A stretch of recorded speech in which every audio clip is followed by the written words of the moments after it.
Welcome everybody to this episode of Dusty Road Africa, and in this episode we are going to be exploring one of my favorite little nature reserves in South Africa called Mkambati Nature Reserve. Mkambati Nature Reserve is located in the Eastern Cape province of South Africa and situated between the town of Port Edward in the north and Port St. John's on the south. It's a coastal reserve of approximately 7,720 hectares. It has the Mkambati River as its northern boundary, and it has the Mkambati River as its southern boundary.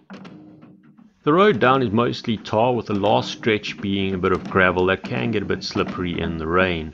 Once inside the reserve, a high clearance vehicle would be recommended, as some of the roads are quite bad. Four-wheel drive is not needed though.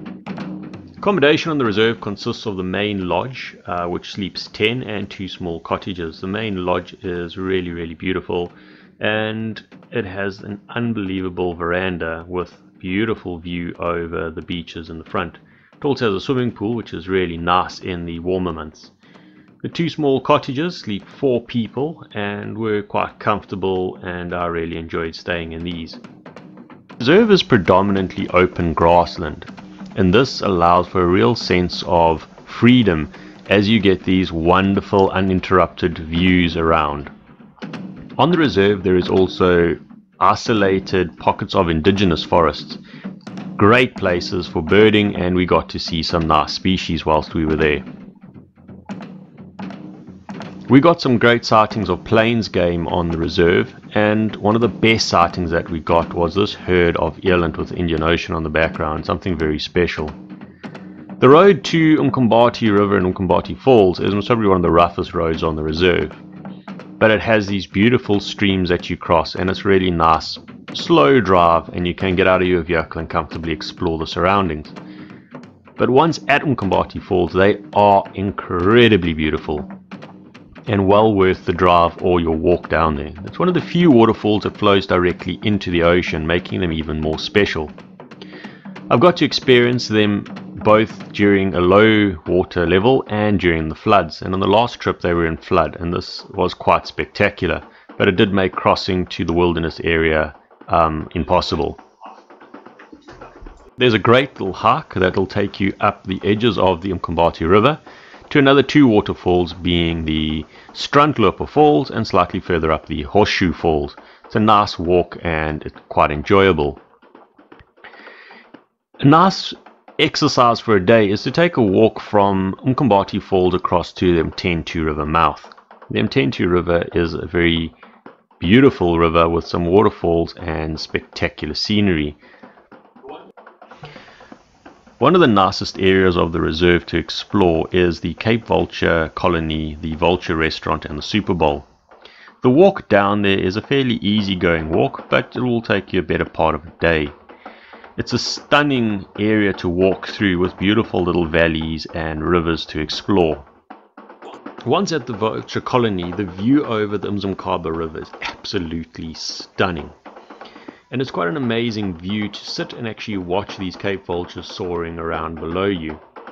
Sadly, Cape vultures are listed as endangered, and this is what makes a place like this vulture colony that much more important, is that it's giving some protection and a safe place for these vultures to breed. Slightly further on from the vulture colony is actually a vulture restaurant, and when there's a fresh carcass over there, the vulture sightings are quite spectacular.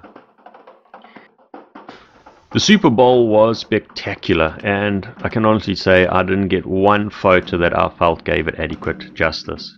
This reserve is incredibly important because of all the different biodiversity that it protects. And the one area is the marine environment, and this also needs protection. One of the great things about Mkambati is not only is it a land-based reserve, it's also a marine reserve, and this is called the Pondoland Marine Protected Area. It's about 90 kilometers in length on the coast, and it extends about 10 kilometers out to sea. And to get a better idea of why these marine protected areas are so important, I've got in contact with Dr. Bruce Mann, a senior scientist from the Oceanographic Research Institute, and he's going to be explaining a little bit of the details about marine protected areas to us. So thank you very much, Bruce. So a marine protected area is pretty much like what we know as a game reserve on land. It's an area that's of the sea that's certain human activities are not allowed, such as no fishing. We have a network of protected areas along the coast of South Africa, and one of the biggest ones is the Pondoland Marine Protected Area. And as you can see in the map, it's zoned for different types of use, with the central area being a no-take restricted zone where no form of fishing is allowed. Now, we've been working in the Pondoland MPA since 2006, using research fishing, tagging and diving with underwater visual sensors. We've found that there are more fish, bigger fish in the no-take area. It's quite incredible. Also, the whole community structure in the no-take area is different, with it being dominated by more predators such as big yellow bellies and big Scotsmen.